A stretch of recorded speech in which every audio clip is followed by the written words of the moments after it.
starting a company, you are just trying not to drown.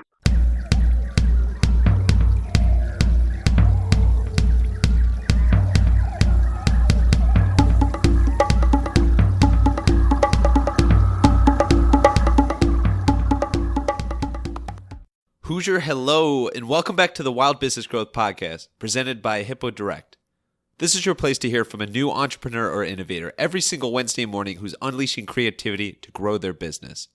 I'm your host, Max Brandstetter, digital marketing dude at Hippo Direct, and you can reach me at max@hippodirect.com for any help with podcasting or digital marketing.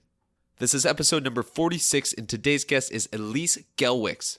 She's the founder of InternView, and she's changing the game on internships. She's designing and executing meaningful internship programs for top companies, and she's also hosting personal development workshops for their interns.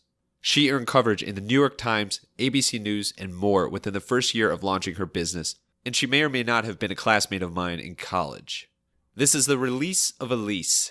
Enjoy the show. Alrighty, we are here with Elise Gelwicks, founder of the InternView, and talk about changing internships everywhere. Elise is doing amazing things, has already been featured in the New York Times, and we go way back to Kelley School of Business at Indiana. How you doing today, Elise? Hi, I'm good. Welcome to the show. This is very cool connecting. Before we get into everything, I do want to call out that another thing we have in common is you went to the same high school as my cousins, the Wolcoffs. So very, very small world. Go Sycamore Aves. Not to have a huge shout out here, but shout out Carol, David, Rachel, Jeff, and Sammy. Anyway, we'll just do shout outs here for the full hour. But at least thank you so much for coming on. And before we get into InternView, love to start out a little bit before that and some of the things you're up to. So can you take a little bit to walk everyone through where you came from, what you really focused on when you were studying at Kelley, and some of the stuff you've been up to since graduation? Yeah, of course. So I grew up in Cincinnati, as you know, and went to Indiana University to the Kelley School of Business. And while I was there, I developed a passion for internships, actually, and started a company while I was in college to help students find summer internships. So that was my favorite thing to work on in college. And I graduated and decided I wanted more of a structured business education in the real world. So I went to work for Kimberly-Clark for a few years. Kimberly-Clark makes Huggies and Kleenex and Cottonelle, big consumer products company. And then I went into management consulting, focused on change management. So mergers and acquisitions, process design, training and curriculum development. And then I founded InternView. So I've been in Chicago for about 5 years and will probably be here for the long term. That's amazing. And shout out Kimberly-Clark, those brands. I mean, I wear Huggies all the time, so I don't even know you're going to say that.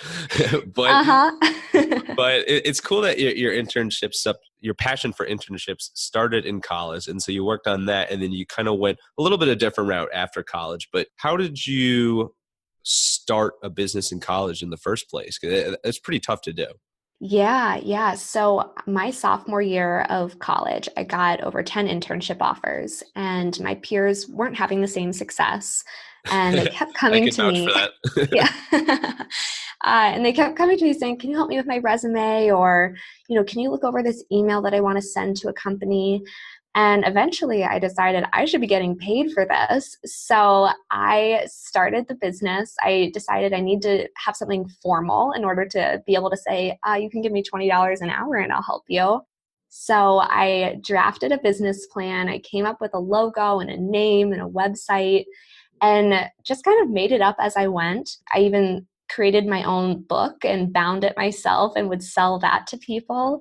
So it was, just something that only like a 19-year-old can think of and whip out over the summer. So it was a blast. And I think it defined my personal brand while I was in college and while I was interviewing for jobs. And so whenever I mentor students, I always say, try to find something that you are better than most people at and that you're really passionate about and start a business. It's not that difficult to start it. It doesn't even have to have any revenue, but if you can put that on your resume, employers are really going to notice that you take initiative and get things done, which is what every employer wants when they're hiring someone. Yeah, it's crazy what it means from an initiative standpoint. And it is true. You don't need revenue at the start, of course. Obviously, in the long term, you do. But college is so time consuming in itself. I mean, when you think about class and your extracurricular activities and groups and, fraternities, sororities, whatever else you're involved in, some athletics, how the hell did you have time to start a business when there's all these other things already going on? Yeah, so it was the summer after my sophomore year, and I had 2 internships that summer. So I was interning at Merrill Lynch Bank of America and then the DNA Diagnostics Center. And I would sometimes have downtime during my internships. So I would just work on this whenever I didn't have enough work to do. And I would work on it at nights and on the weekends. And then when school started up again, I just really tried to maintain a disciplined lifestyle. And in college, the thought of like waking up at 6 a.m. is completely unbearable, but I really tried to do that. I'm not much of a drinker, and so many of my friends would like go out and be wasted most nights of the week and then sleep until 11, and I just knew that I didn't have that luxury, and I was just so passionate about what I was working on that I was excited to do it. Yeah, so all your friends are staying out till 6 a.m. and you're starting your day at 6 a.m. So who's going to be more productive here? But that's really cool, though. And you mentioned that you wrote a book that's about internships. And can you go a little bit more into detail on that and how you decided to publish this and what the final product looks like? Yeah, so it's actually really come full circle. So in college, I created this workbook that had everything you need to know on resumes and cover letters and interview technique and writing thank you notes. And it was probably 40 pages. And it was really a workbook format where you could kind of fill in, what are the top 10 companies I'm interested in or who's in my network. And I would come in really early to work at one of my internships and use their binding machine and create the workbooks before anyone got to the office. And eventually my manager found out and just kind of thought it was funny and, kind of like, who are you? But go for it. So he just gave me his blessing and he's like, yeah, just do what you want to do. It was just very elementary. It was not like professionally bound or anything like that, but I would sell it for $20 to my clients in college and to, parents of kids. And it was funny, whenever I interviewed throughout college for internships or full-time jobs, the interviewer would always ask me to buy the book for their kids. So interviewing became very profitable because I was getting connected to all of these adults who had kids and wanted them to get some help. So yeah, it was, it's funny looking back on it now, but actually last year I wrote what's now the second edition of that book that's much more comprehensive, a book for students on how to get an internship your freshman year of college. And I'm in the process of publishing that now. Wow. And I'm blown away that, when you're at a company, definitely a larger corporate company, you typically hear some stuff about not technically like stealing the company's paper or using the company's equipment for non-business things related to that business. But I think you're living proof that sometimes it works well for you and you have a manager that's supportive as opposed to firing you. So good thing that worked out. I would not recommend people do what I did, but Right. Somehow I got away Disclaimer. with it. Yeah, I'm just messing with you. But then after college, so you worked at Kimberly-Clark, Fortune 500 company, some of the biggest brands out there. I mentioned Huggies earlier, and you also did consulting for a few years. So we don't have to walk through all the details of those years, but what's some of the biggest things that you learned from those experiences that contributed to what you're doing now? Yeah. I think the most valuable thing you can get out of any job, whether it's an internship or a full-time job, is learning what you do not like. Right. And at Kimberly-Clark, I loved the people I was working with. They were so kind. I loved working for a huge corporation to understand how these big behemoth of companies operate and how they've gotten to where they want to be. But what I didn't like is, one, I felt like the culture was a little bit complacent. So in large corporations, you get to the point where you're so big that you don't know what everyone's doing. And I noticed that there was a lot of people who were just skating by without really hustling or working hard. And it just, I don't know, it scared me because I didn't want to become complacent. And Right. that's why I transitioned into management consulting, because it's, notorious for being a very intense industry. And Hmm. in management consulting, what I loved is getting exposure to huge clients. I mean, one of my primary clients was a $40 billion financial services and insurance company. And at 25 years old, I was advising their vice presidents on strategy for the company. And in no other industry can you do something like that. So I just really, really appreciated that opportunity. Yeah, that's amazing exposure. That's incredible that you had that experience. Yeah. Let's get to InternView. So it is a formal name InternView or the InternView? Do you prefer the? So our website is theinternview.com, but the logo is InternView. So, whatever you like, actually. Okay, I'll put the in there in I parentheses. like that. So it can be like pick your poison. But but the interview. So obviously you have major passion for internships, and you've had some amazing experiences yourself that have helped you share your wisdom and lessons with others. And now it's not just other students. Now it's other companies. So I think it's amazing what you're doing, and you started a company pretty recently in the grand scheme of things, but you've already gotten some amazing press, and I just love what you're doing. To dive in here, how did you come up with the idea to start the, in parentheses, interview?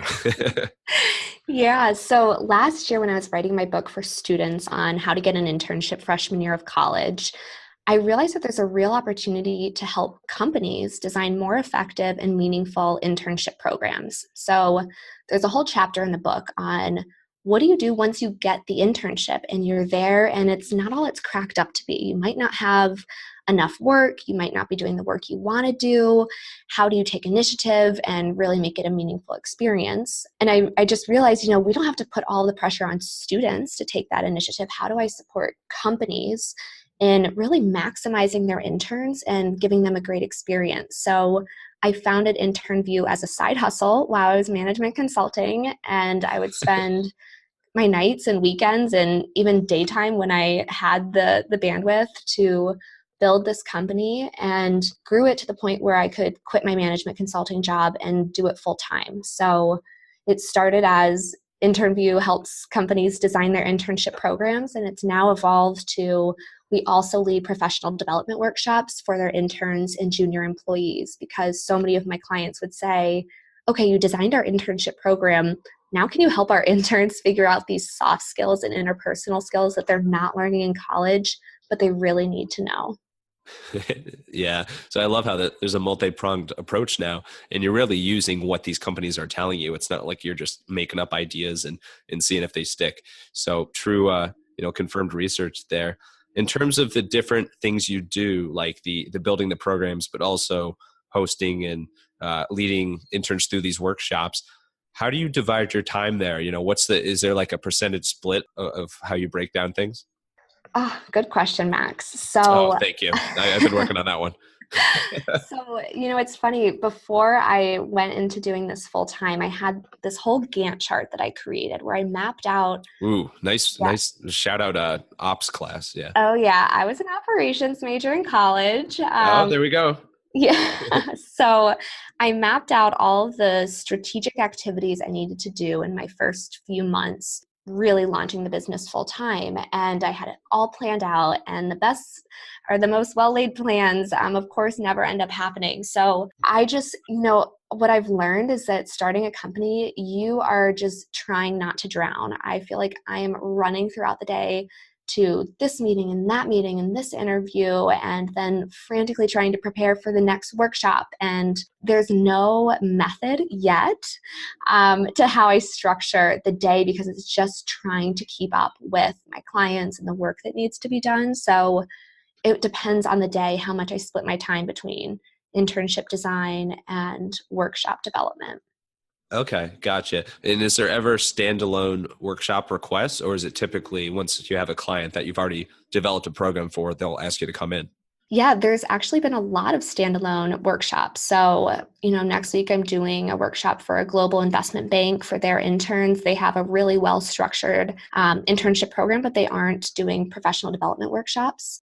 Oh, Yeah, so it really varies. I've found that the internship design is a great fit for companies that are small to mid-size that maybe have an HR manager, but not a whole team who can have, the time and energy to build an internship program. And then, so I help them design their internship program and make it seamless and turnkey so that it's really easy to operate year after year. And then the workshops have been great for larger companies that do have a really strong program but want to take it to that next level because they're competing in such a competitive industry like finance or tech, and they want to offer more to their interns to become the best internship opportunity and experience, and then hopefully get those interns as full-time employees the next year. wow. So I'm curious now, what types of different clients do you have? Because if you're working with global bankers across the world, that's pretty impressive in itself. What's the typical business look like that you work with for internship programs and workshops? I wish I could tell you, but there really isn't a typical. So I have Oh, small I think you're saying you agencies. keep it secret. Oh. Yeah. So I have, small agencies with 10 people all the way up to these international companies. So it really varies. And I think what's been conveyed to the companies I talk to is it doesn't matter what size you are or what industry you're in, but in order to attract top talent and build a talent pipeline for you to hire these interns in the future, whether it's a year from now or 5 years from now, you need to give them the training and experience they want and they need. So internships, what I'm so passionate about is they're just a great way to reduce your overall recruiting and hiring costs because now this is crazy. The retention rate for someone who's interned at a company is 20% higher than someone who hasn't. So when you think Oh, wow. about, so I mean, over 50% of millennials will leave their first job within the first year. So there's just crazy turnover happening. And if you can have someone who interned at your company, you just have such a higher retention rate of them, which really reduces your overall costs. That's incredible.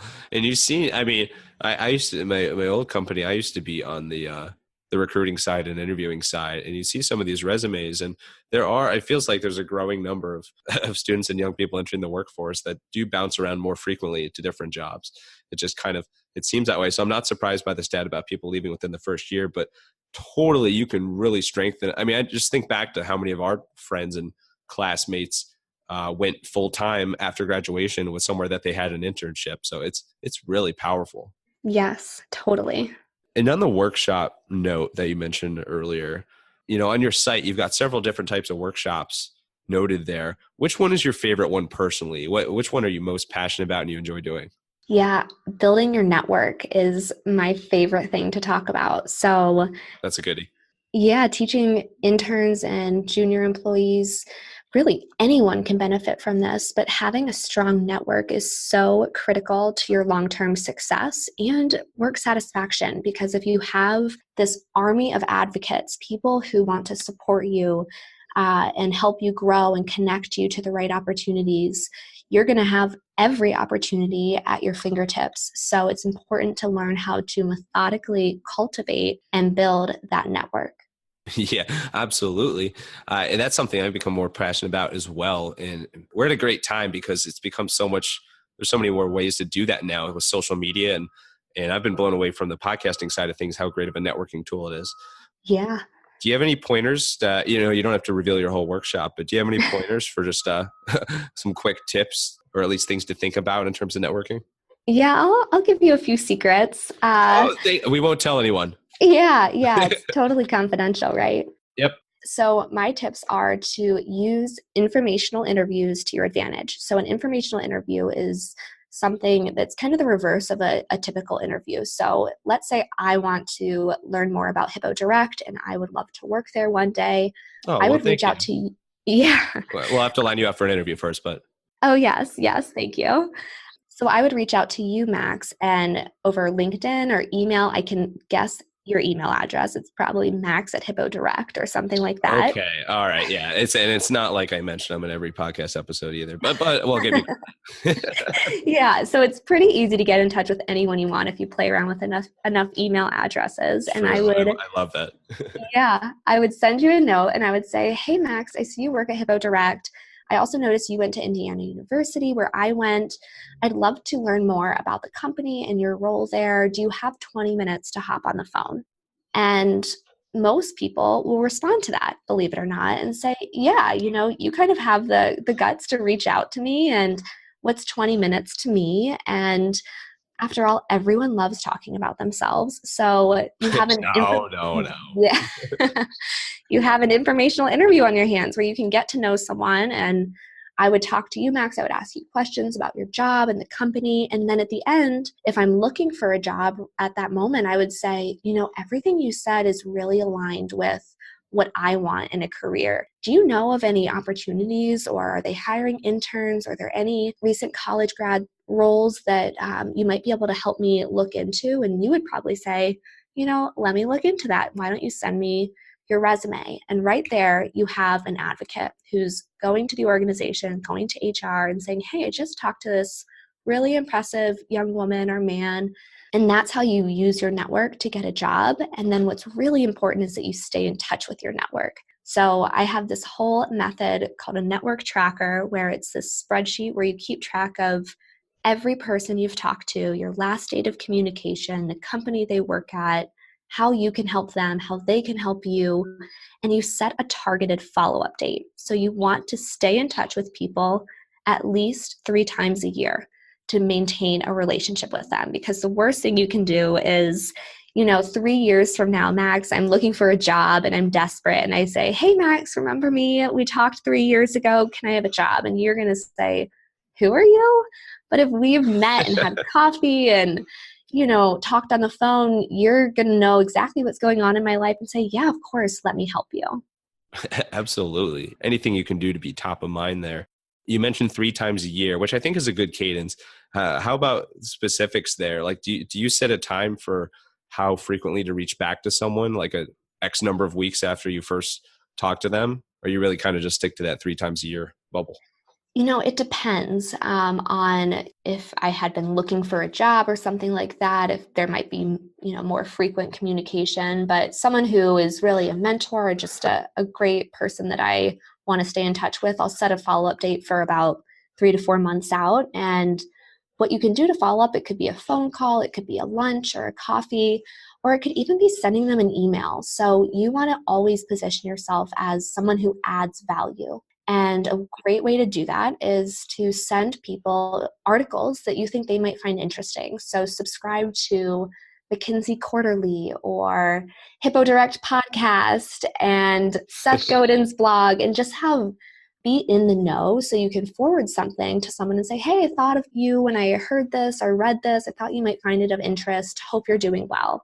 And that's a great way to stay in touch. 100%. And speaking of articles, you had an article that you published to LinkedIn around the time that you quit your job and started this journey with InternView that got a lot of attention. People were sharing it around and had really, really good feedback there. And it's something that really resonated with me as well, because, I'm not going to give away the full article. I'll include in the show notes. But one of the main things was that when you quit your job, you didn't know how people were going to react. But one of the biggest things that you got from people was jealousy, and that surprised you.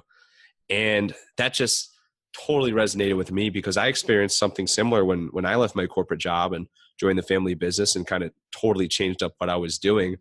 There were, I think I would say the majority of people were supportive and were, very willing to help out and genuine and wish me the best and willing to introduce me to potential clients and things like that.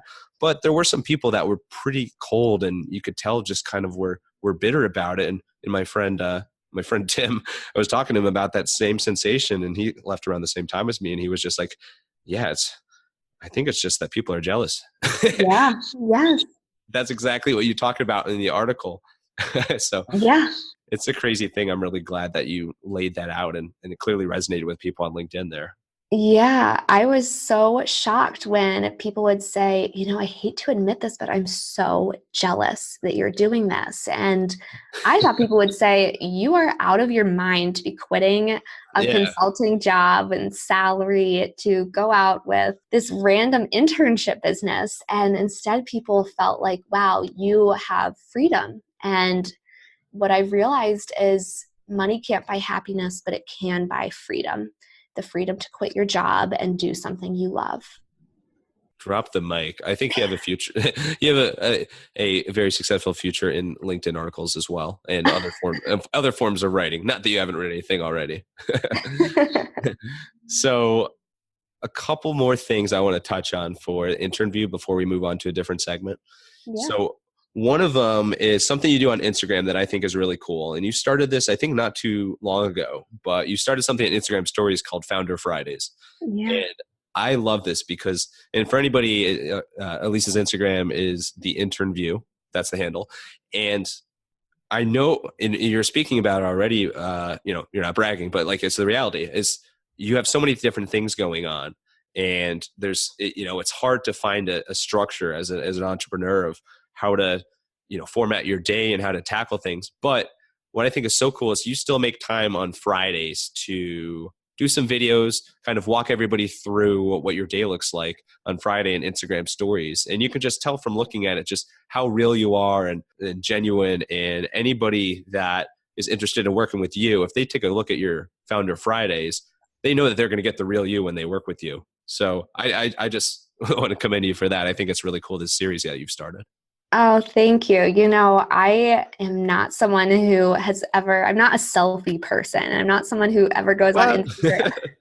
Yeah, it's just so not in my nature. But I think it's really important to connect with people and to talk about what's really going on and the not so glamorous aspects of starting your own business and not having an income and how you really have to be creative in all that you do. So it's been a lot of fun doing these Founder Fridays and knowing what resonates with people and just kind of putting yourself out of your comfort zone is something that I've learned to embrace. Yeah, and you're really natural on video. And I didn't know you're so anti-selfie. Next time we connect in person, we'll have to take a selfie. But yeah. but yeah, I love the videos. And last thing for InternView right now. You have a pretty big workshop that you've created that's coming up, and it will be a little bit after we release this episode. So I do want to mention it here. You want to talk a little bit about that, the event that's going on in mid-June? Yeah. So for anyone in the Chicago area, InternView is hosting its Empowered Intern Workshop on June 21st. It's a Friday from 9 to 6. And it's an opportunity for interns and students from around the city to get together. Number one, they get to network and build their networks. And two, to learn all of these professional development and interpersonal skills that they really need to go from I'm an intern to I'm a leader. So we're covering everything from how do you build your network, how do you have a professional presence, how do you take initiative and be proactive at work. So I'm really excited about it. We have students from all different types of companies and industries coming to this. We're partnered with DePaul University for this event.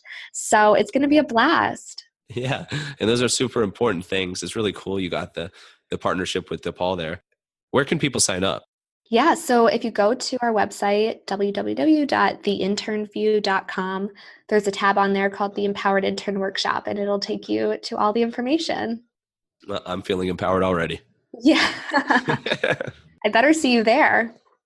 Of course. I was actually in Chicago recently, but it was my buddy Cam's bachelor party, so a little bit different things, but maybe I can carve out some more time there. Yeah. Yeah, it was actually right by DePaul's campus, so it's funny you mentioned that. Oh, I love it. Hey, Wild listeners. Have you been wanting to start a podcast for yourself or your business, but didn't know where to start? Or do you have a podcast of your own, but you're struggling with the time commitment? I'd love to help. Shoot me an email at max@hippodirect.com with any podcasting questions you have. I'm also happy to jump on a 30-minute call where we can discuss your idea, planning, production, promotion, and other elements of the podcasting world. Let your podcast run wild. Okay, so let's switch gears a little bit. We're going to talk about inspiration and creativity. So think people, hobbies, resources, things that inspire you, things that help you stay creative and go from just hating selfies to being a star in Instagram stories. but first question, just in general, Elise, what do you do to stay creative? Gosh, I would tell you that I am the least creative person I know. You know what? That was a creative answer in itself. So I you contradict that. Yeah, I guess I think of creativity as, being an artist and, coming up with funky ideas or having an imagination, all of which like I have no capacity for. But I like to stay creative just by like letting my mind wander or going for a run or something, because I feel like that's when I can come up with these kind of crazy ideas and then see if they could actually work. Yeah, it's true. Well, obviously there's tons of creativity in the arts, but I think most people would say it's pretty damn creative to start a business while you're in college and to use insights from your college experience, your internship experience to create a business after college and launch your own venture as an entrepreneur as well. So I think, I wouldn't discredit yourself. Thank you. Thank you. Of course, got your back. But how about in terms of people? So who's been the most influential for you as far as going out on your own and building this internship empire, I'm calling it? The empire. I love that. My brother, he lives in New York City. He's a few years younger than me. Yeah, he could be your next guest on the podcast. He quit his job at Teen Vogue when he was 22 or 23 and started his own company. He's a celebrity fashion stylist in New York City. And Wow. yeah, and he has built this incredible business styling models and actors and movie stars and authors. I mean, what he's done is just amazing. And he's so incredibly creative and just goes for it in every capacity. So seeing, the leap that he took and the success he's had and really learning from him has just been a huge inspiration. Wow. So the Gelwicks children are up to some huge thing. That's incredible. What's your brother's first name? Andrew. So you can check out his... That's my brother's first name. No way. What? Oh my gosh. I love it. James. So yeah, Andrew Gelwicks, check out his Instagram. He has a far more glamorous life than I do. Okay. Well, and not unless he does Founder Fridays as well. All right. So shout out to all the brother Andrews. And hobbies. What do you mentioned, going for a run, kind of trying to ease your mind a little bit. What else do you like to do in your free time? Not that you have tons of free time, but what do you like to do in those sort of in-between moments? Yeah, so I do love working out and doing workout classes like spin or weights or yoga or whatever it is. That's something I have to incorporate every single day, to feel grounded and balanced. And then, Same. Yeah, it's so important for my mental health. But I also just love, being at home, and I'm kind of a homebody, so I stay home and read. Or I just started the Herculean task of watching Game of Thrones, so I'm on episode. Good luck. Yeah, season 1. So that's probably what I'll be doing for the next 3 months or so. Wow. Yeah, at least. Yeah, I'm the same way. Actually, I didn't watch it live. I feel like I know everything now just because of like all the spoilers on Twitter and everything. But like I have yet to start it as well, just because it is such a Herculean task. Like I'm sure I'll watch it eventually, but it does seem like a big time commitment. Yeah. But I'm the same way with working out. Actually, example from this week, I was getting back from traveling and had flights delayed like an entire day and got back and was up really late. And basically yesterday, my day was just all messed up because I was up late the night before and slept in, and I didn't work out yesterday, and I just felt sluggish the entire day. Mm-hmm. Today I made a point to get up early at my normal time, go to the gym, and I swear within 5 minutes of walking in the gym, it was like something clicked in my head, and I was just like, all right, I'm back. Like I'm back to normal, back to the routine. So I totally get that. And then how about resources? So how about, so there's Game of Thrones you mentioned, but so that's on the TV show side. How about books or podcasts, anything in that realm that you're interested in that you want to shout out a few titles? Yeah. So my favorite podcast other than this one is... Oh, thank you. Yes, is How I Built This with Guy Raz. Yeah. Yeah, I think he stole the idea from me. No, I'm just I think so too. kidding. I You think were they the started it a little original. bit before. Yeah. So I love that podcast. And then reading, there's just so many amazing books out there. Right now I'm reading Dark Horse, and it is such a fascinating book about how people who have no formal training in something become the best person at their job because they're passionate about it. So it's all about finding fulfillment through the pursuit of your passion, and how if you are excited to do something every day, you will become the best at it just because you want to do it better and more often than someone who's doing it because they have to as a job. Yeah, that's a strong message. I love that title too. Do you know who the author is? Oh my gosh. OGI is the first name of it, but I'll have to look it up. I'll get back to you on that. Okay, gotcha. Cool. We'll include it in the show notes.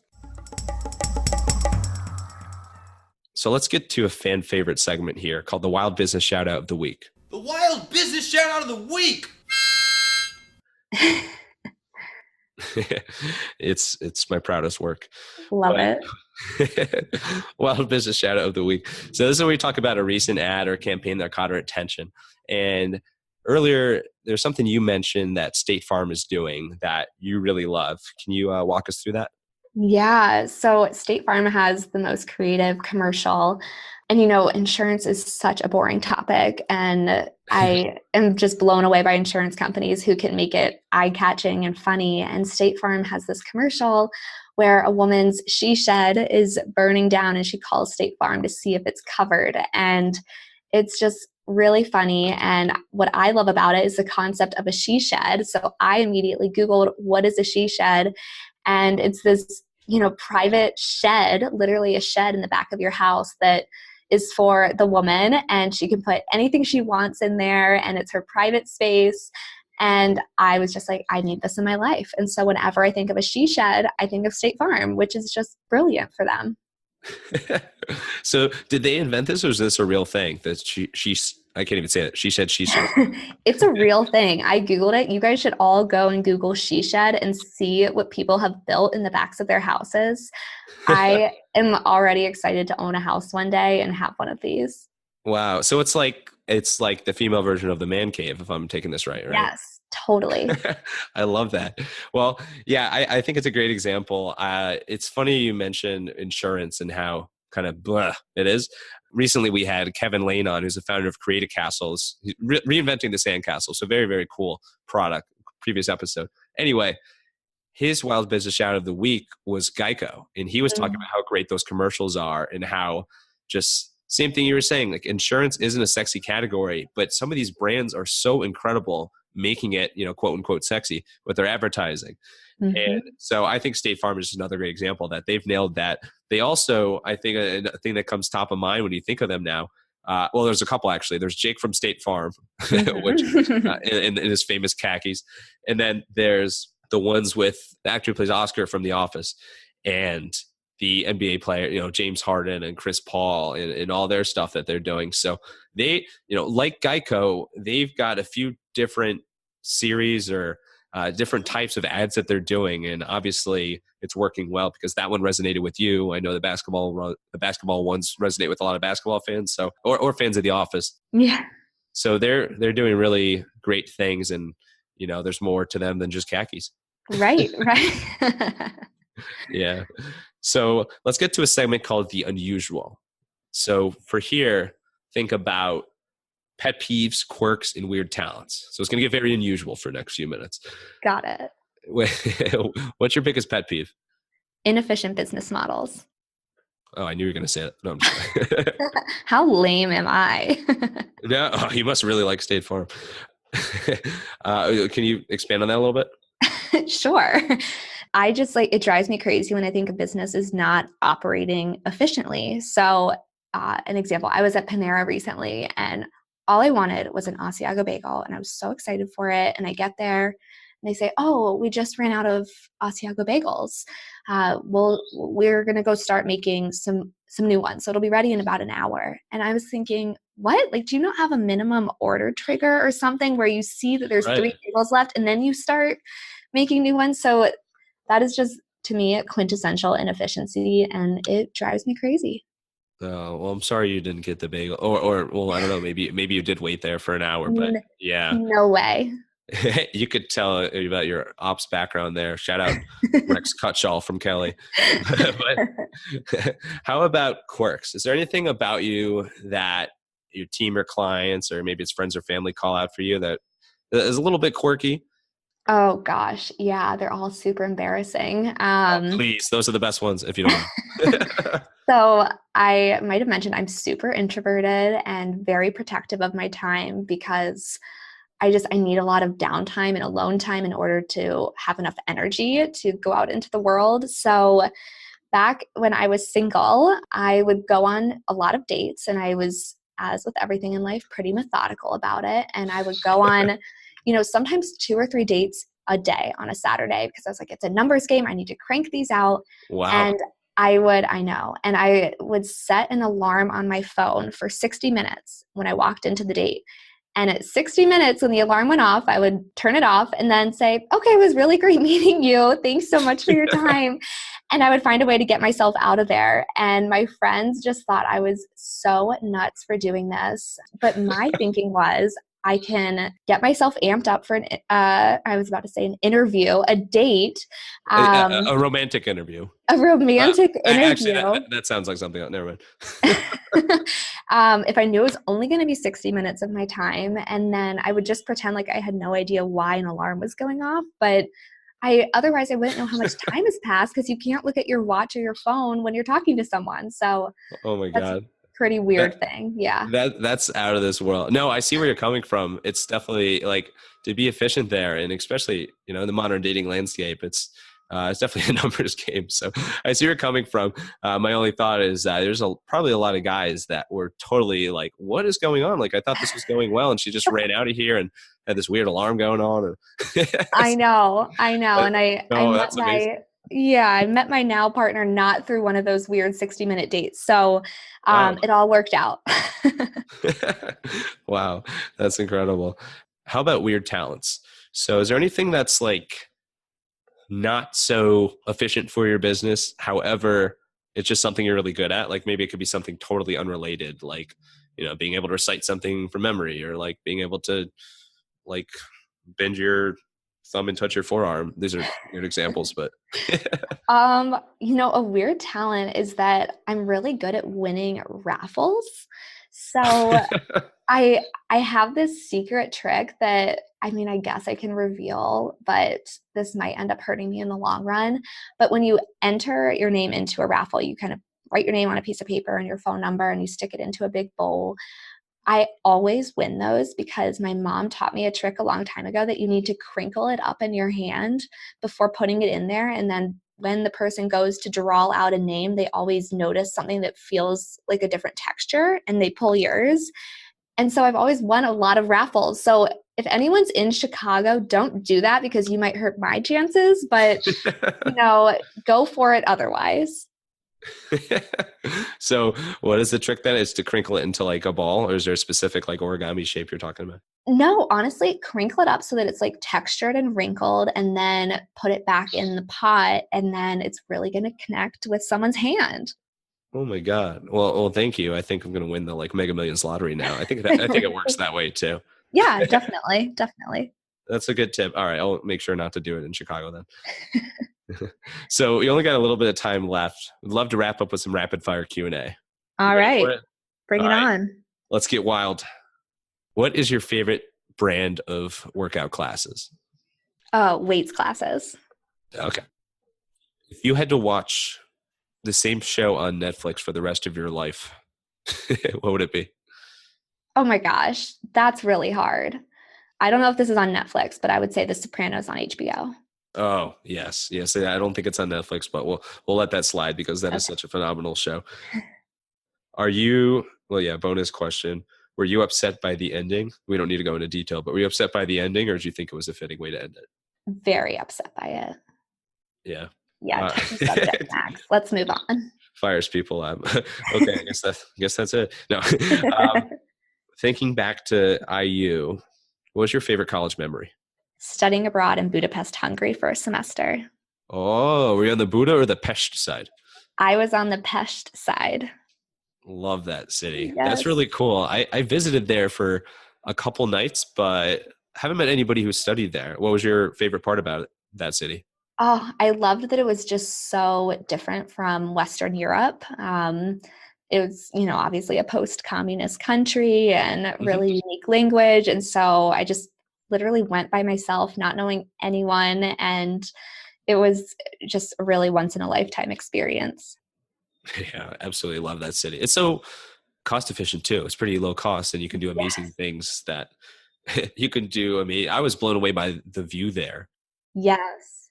What is it? Fisherman's Bastion when you're up there, when you're looking across. It's amazing.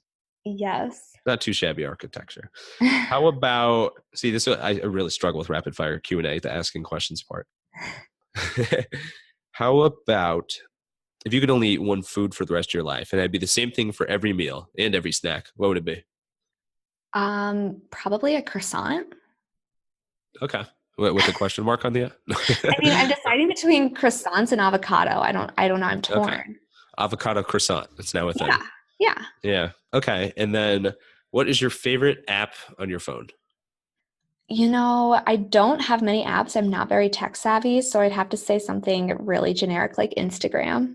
Oh, okay. I've heard of that one. Yeah, I'll have to try it out. Awesome. Well, thank you, Elise. This has been really fun, and it's been so cool reconnecting and seeing all the amazing things you're up to. I'm super pumped about what you're doing with InternView. So definitely excited to stay in touch and see how you continue to build that and this awesome workshop that you got coming up. So thank you for coming on. Thank you so much for having me. This has been so much fun. Absolutely. Yes. Same here. And where's the best place for people to connect with you personally as well as InternView? Yeah, you can always shoot me an email at Elise, ELISE, at theinternview.com or go to our website at theinternview.com. Perfect. All right. And then the last thing here, final thoughts. Stage is yours. Anything you want. It could be a quote. It could be a line. It could be something about avocado croissants, whatever you want. Stage is yours to send us off here. Okay, I'm going to end with one of my favorite quotes from Kris Kardashian Jenner, which is probably a very unexpected person to get wise wisdom from. But Kris just said in an interview that if someone tells you no, you're not talking to the right person. So keep hustling to find the right person who tells you yes. No, I'm just kidding. I love it. Thank you so much, Elise. Thank you. Okay, how about yes? Thank you, Elise, for coming on the podcast and sharing your story. And thank you, Wild listeners, for tuning in to another episode. If you feel like unleashing that creativity a little bit more, here's what you can do. If you're not already, make sure to subscribe to the Wild Business Growth Podcast on your favorite app and leave us a 5-star review on Apple Podcasts. You can also check out hippodirect.com/blog and hippodirect.com/newsletter. That newsletter is the Hippo Digest, and it's your weekly recap of creative marketing from all around the web. And finally, come say hey on your favorite social media platform. We're at the handles HippoDirect and Max Brandstetter. Until next time, let your business run wild. Bring on the bongos!